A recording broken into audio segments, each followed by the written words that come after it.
Selamat datang saudara-saudari. Kita sedang bertanya dengan soalan. Ya. Hari ini kita bertanya, aku tak boleh berpisah daripada dosa saya. Ya. Kerana banyak dosa yang dilakukan oleh manusia adalah dosa di badan, ya. Kelemahan badan kita. Seperti seks, ya.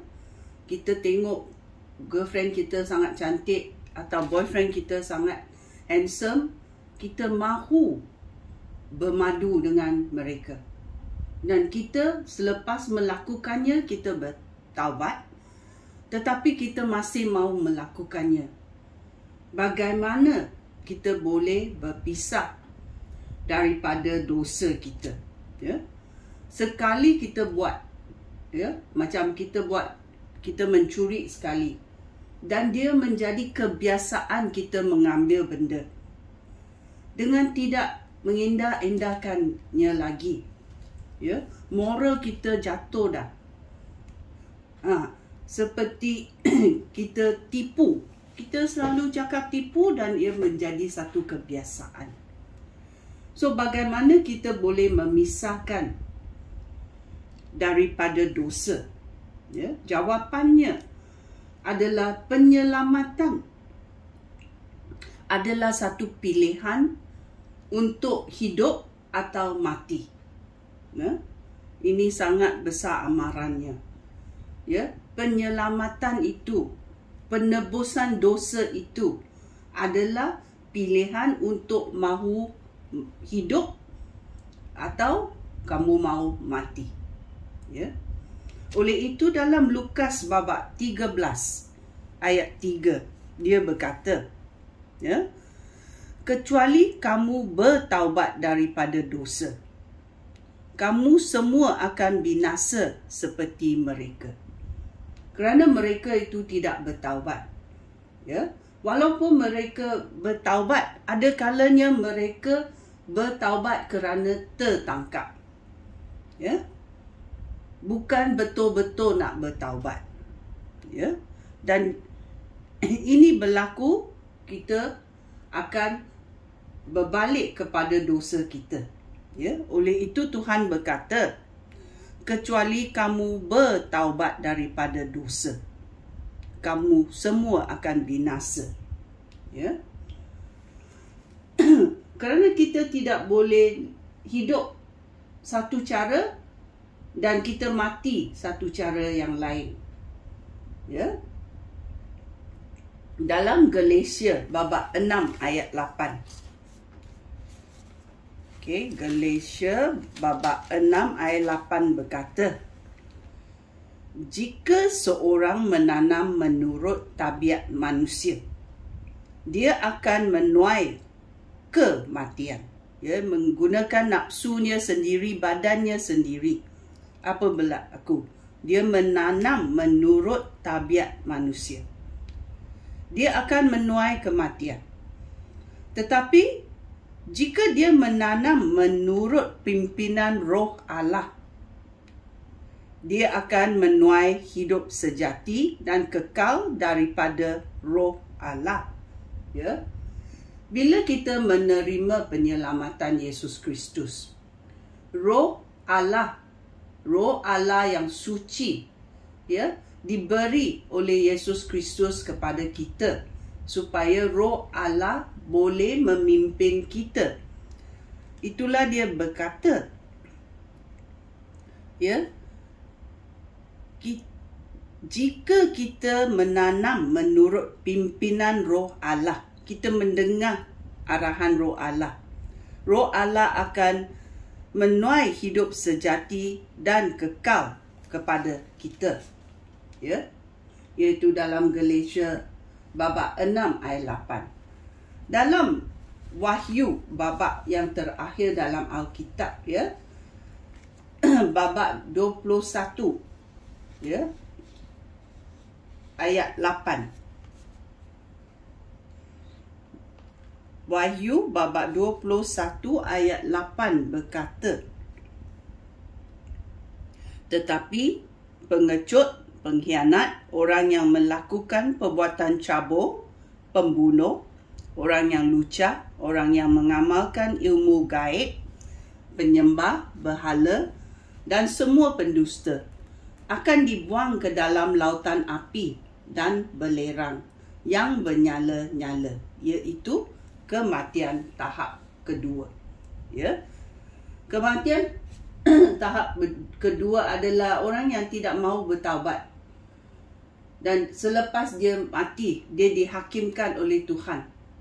Dan dia akan masuk dalam kematian, iaitu lautan api dan belerang yang bernyala-nyala, iaitu kematian tahap kedua.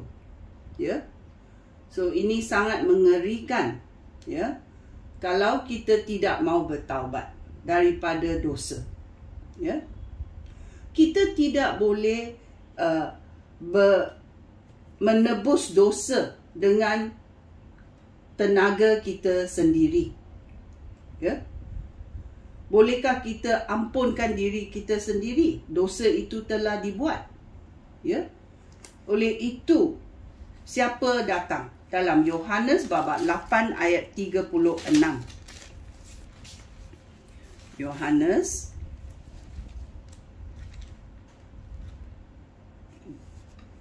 bab 8 ayat 36.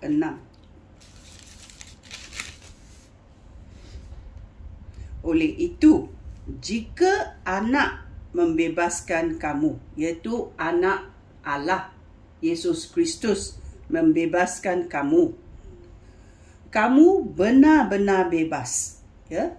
So Tuhan sudah berkata, kalau kamu menerima penyelamatan Yesus Kristus, ya, kamu benar-benar bebas, kerana darah Yesus boleh menghapuskan segala dosa, kerana darah Yesus itu adalah darah suci daripada Allah. Oleh itu, kita bertaubat, ya, dan kita tahu bila kita, ya, menerima penyelamatan Yesus Kristus.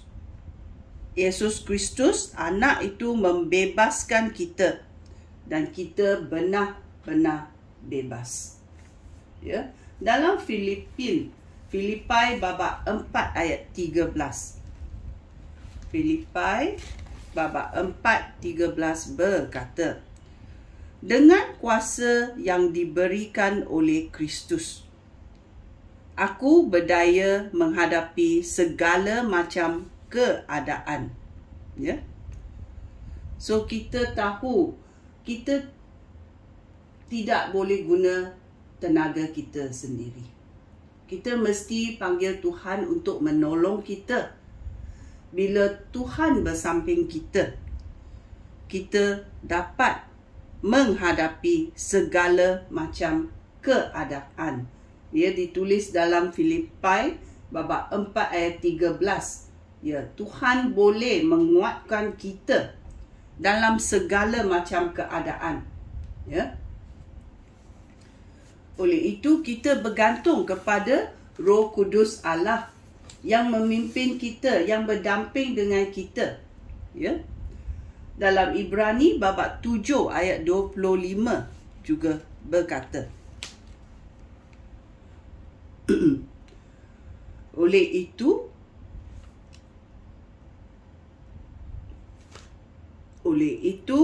baik sekarang ataupun selamanya, Yesus Kristus dapat menyelamatkan orang yang datang kepada Allah melaluinya. Kerana Yesus Kristus hidup selama-lamanya untuk apa? Untuk memohon kepada Allah bagi mereka. Yesus Kristus memohon supaya Allah mengampunkan dosa kita. Ya, kerana Yesus Kristus telah mati di kayu salib mengikut arahan Allah. Dan dia dapat menebus dosa kita dengan darahnya.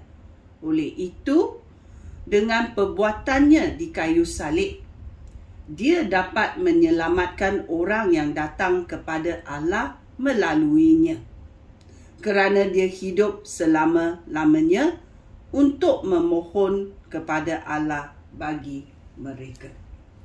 Oleh itu, kita tahu, ya, saya sendiri tidak boleh mengampunkan dosa saya sendiri di hadapan Tuhan.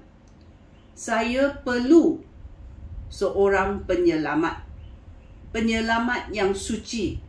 Penyelamat yang diarahkan oleh Allah untuk datang menyelamatkan manusia daripada dosa.